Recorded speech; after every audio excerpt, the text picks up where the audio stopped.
सुप्रभात। मैं ऋतु कुमारी आज मैं आप सभी के साथ अपने विचारों को साझा करना चाहूँगी, जिसका टॉपिक है शराब वर्जित बिहार हर्षित। भारत की संस्कृति को बचाओ, अब तो नशे पर रोक लगाओ। भारत की संस्कृति में मद्यपान की परंपरा बहुत अधिक पुरानी है, जिसका सेवन पौराणिक कथाओं में भी लिखा गया है। मानव सभ्यता के विकास के आरंभिक काल से ही किसी न किसी रूप में इसका सेवन होता आ रहा है। कथा के अनुसार ऋषि मुनि देवता लोग सोम रस पिया करते थे, जो एक मद्यपान का ही रूप था। वर्तमान संस्कृति में जैसे जैसे विकास हो रहा है, वैसे वैसे इसका प्रचलन बढ़ता जा रहा है। मद्यपान वह एक नशीली वस्तु है जिसका सेवन लोग अपने थकान को दूर करने और चिड़चिड़ापन को दूर करने हेतु उपयोग में लाते हैं। यदि यह मद्यपान किसी संस्कृति से जुड़ा हो या फिर दवा के रूप में ली जाती हो, किसी कार्य को करने आवश्यक हो, तो इस मद्यपान को हम लोग वरदान के समान मानते हैं। मद्यपान का बुरा प्रभाव व्यक्ति के शारीरिक, सामाजिक, आर्थिक पर पड़े तो इसे समस्या माना जाता है। इलियट और मेरिल ने अपने बुक सोशल डिसऑर्गेनाइजेशन में यह लिखा है कि यदि कोई व्यक्ति शराब का सेवन थोड़ी थोड़ी मात्रा में या कभी कभी करता हो, तो यह मद्यपान के रूप में नहीं आता है। यह समस्या तब बन जाती है जब इसका मात्रा अधिक हो जाए। शराब पीने के कई कारण हैं, जैसे थकान को दूर करना, आपत्ति के समय, अज्ञान होने के कारण, फैशन एवं त्यौहार होने के कारण, अनिद्रा होने के कारण, निराशापूर्ण जीवन होने के कारण आदि। इस प्रकार कई कारण, यदि कोई व्यक्ति इन कारणों से प्रभावित है तो वैसी स्थिति में वह नशा का शिकार बन जाता है तथा इसका प्रभाव उस व्यक्ति एवं उसके परिवार, समाज, देश पर पड़ने की संभावना होती है। शराब का बुरा प्रभाव बहुत अधिक होता है, जैसे कि शारीरिक रूप से वो व्यक्ति बहुत दुर्बल हो जाता है, वो किसी कार्य करने हेतु उतना सफल नहीं होता है, उसे पेट में गैस, किडनी से संबंधित बीमारियां और हृदय रोग, लकवा और भी कई बीमारियां उससे ग्रसित हो जाता है। उसके परिवार का विघटन हो जाता है शराब पीने के कारण ही। समाज का विघटन हो जाता है, अपराध एवं भ्रष्टाचार में वृद्धि होती है, निर्धनता, बेरोजगारी में वृद्धि होती है और तो और सड़क दुर्घटना में भी वृद्धि होती है।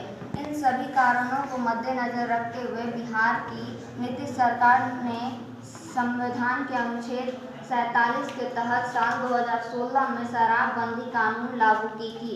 इसके अलावा केरल ने 2014 में शराब पर प्रतिबंध लगाया था। बिहार एक पांचवा ऐसा राज्य बन गया जहां शराब पीने एवं जमा करने हेतु पाबंदी लगाई गई है।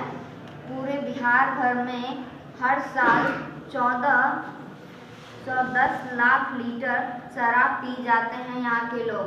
इनमें से 990.36 लाख लीटर देसी शराब और 420 लाख लीटर विदेशी शराब सम्मिलित होते हैं। और तो और 6 अप्रैल 2016 को एक सरकारी घोषणा के अनुसार Indian made foreign liquor IMFL को भी प्रतिबंध कर दिया गया है।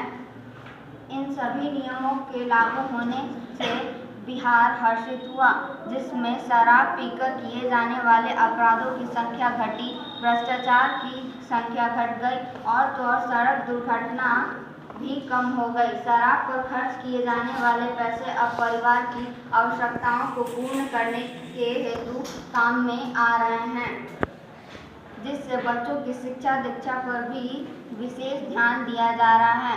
यह सभी लाभ शराबबंदी होने के कारण ही हो पाएगा।